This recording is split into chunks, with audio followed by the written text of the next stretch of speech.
Hi friends, talk ആർട്ടിൻ്റെ പുതിയൊരു വീഡിയോയിലേക്ക് നിങ്ങൾക്ക് സ്വാഗതം. നമ്മൾ ഇക്കഴിഞ്ഞ വീഡിയോയിൽ പഠിച്ച പല എക്സ്പ്രഷൻസും നിങ്ങൾ ദൈനംദിന ജീവിതത്തിൽ പ്രാക്ടീസ് ചെയ്യുന്നുവെന്ന് ഞാൻ മനസ്സിലാക്കുന്നു. ഏതായാലും നമ്മൾ ഇന്ന് പഠിക്കാൻ പോകുന്നത് തികച്ചും വ്യത്യസ്തമായ മറ്റൊരു ടോപ്പിക്കാണ്. ഇതിനകത്ത് പല കാര്യങ്ങൾ നമ്മൾ ചെയ്തു പോയിട്ടുണ്ടാവും, പിന്നെ അത് എനിക്ക് ചെയ്യാതിരിക്കാൻ പറ്റിയില്ല എന്ന് പറയാറുണ്ട്. ചിലപ്പോൾ ഒരു സിനിമ കണ്ടിട്ട് ഇറങ്ങിയിട്ട് എടാ അത് സിനിമയല്ലേ, നീ ഇതിനെ കരയാൻ പോയേ. അപ്പോൾ നമ്മൾ പറയും ആ രംഗം കണ്ടപ്പോൾ ഞാൻ അറിയാതെ കരഞ്ഞു പോയി, എനിക്ക് കരയാതിരിക്കാൻ പറ്റിയില്ല. ഉണ്ടോ? അതൊരു മരണ വീടായിരുന്നു, ഇനി എന്തിനാ ചിരിക്കാൻ പോയേ? എങ്കിൽ എനിക്ക് അവിടെ വെച്ച് ഒരു കാര്യം ആലോചിച്ച് ചിരിക്കാതിരിക്കാൻ പറ്റിയില്ല. ഇങ്ങനെ ചിരിക്കാതിരിക്കാൻ പറ്റിയില്ല, കരയാതിരിക്കാൻ പറ്റിയില്ല, പാടാതിരിക്കാൻ പറ്റിയില്ല, ഡാൻസ് കളിക്കാതിരിക്കാൻ പറ്റിയില്ല എന്നിങ്ങനെയല്ല നമ്മൾ പറയുന്ന എക്സ്പ്രഷൻസിനെ എങ്ങനെയാണ് how can we say this in English? I can't control my laugh. എന്നാൽ എനിക്ക് ചിരിക്കാതിരിക്കാൻ പറ്റിയില്ല, എനിക്ക് കരയാതിരിക്കാൻ പറ്റിയില്ല എന്നെങ്ങനെ പറയും? അതിനാണ് ഇംഗ്ലീഷിൽ ഒരു പ്രയോഗമുള്ളത്. ഇങ്ങനെ I couldn't help but laugh. എന്താ അർത്ഥം? എനിക്ക് ചിരിക്കാതിരിക്കാൻ പറ്റിയില്ല. ഇതല്പം പ്രയാസമായിട്ട് തോന്നുന്നെങ്കിൽ ഞാൻ എളുപ്പമാക്കി തരാം. നിങ്ങൾ ആ ബട്ടൺ ഒഴിവാക്കിയാൽ മതി. ഐ കുഡിൻറ്റ് ഹെൽപ്പ് ലാഫിങ് എന്ന് പറഞ്ഞാൽ മതിയാവും. ഒന്നുകിൽ I couldn't help but laugh, എനിക്ക് ചിരിക്കാതിരിക്കാൻ കഴിയില്ല. ഐ കുഡിൻറ്റ് ഹെൽപ്പ് ലാഫിങ് എന്ന് പറഞ്ഞാൽ മതിയാവും. ഇതുപോലെ തന്നെ കരയാതിരിക്കാൻ പറ്റിയില്ല. ഐ കുഡിൻറ്റ് ഹെൽപ്പ് ക്രൈയിങ്, എനിക്ക് ആ രംഗം കണ്ടിട്ട് കരയാതിരിക്കാൻ പറ്റിയില്ല.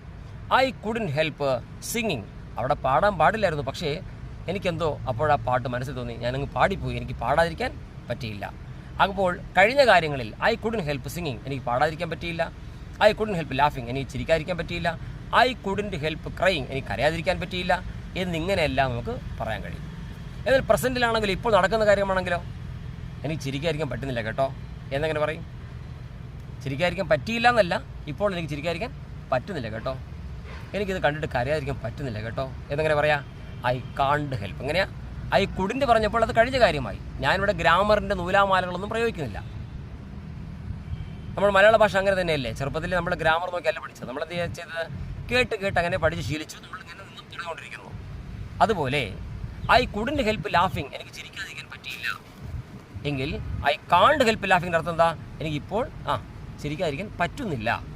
ഐ കാൺട്ട് ഹെൽപ്പ് ക്രൈയിങ്, എനിക്ക് കരയാതിരിക്കാൻ പറ്റുന്നില്ല. ഐ കാൺട്ട് ഹെൽപ്പ് സിംഗിങ്, എനിക്ക് പാടാതിരിക്കാൻ പറ്റുന്നില്ല. I can't help drinking A coffee, എനിക്കൊരു കോഫി കുടിക്കാതിരിക്കാൻ പറ്റുന്നില്ല. അല്ലേ?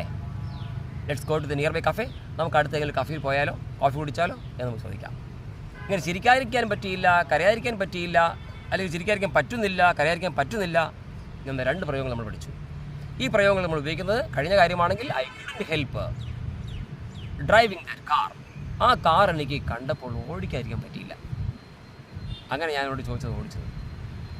I couldn't help watching that movie, എനിക്ക് ആ സിനിമ കാണാതിരിക്കാൻ പറ്റിയില്ല, അങ്ങനെ ഞാനൊന്ന് പോയത് എന്നൊക്കെ. ഇങ്ങനെ നമുക്ക് നമ്മുടെ ആഗ്രഹങ്ങൾ ചിരിക്കാതിരിക്കാൻ പറ്റിയില്ല, കരയാതിരിക്കാൻ പറ്റിയില്ല, അറിയാതെ സംഭവിച്ചു പോയതിനൊക്കെ നമുക്കിങ്ങനെ പറയാൻ സാധിക്കും. Okay, anyway thank you for watching this video. അതുപോലെ ഇനിയുള്ള വീഡിയോകൾ നിങ്ങൾ കൃത്യമായിട്ട് കാണുക, ഡെയിലി പരിശീലിക്കുക.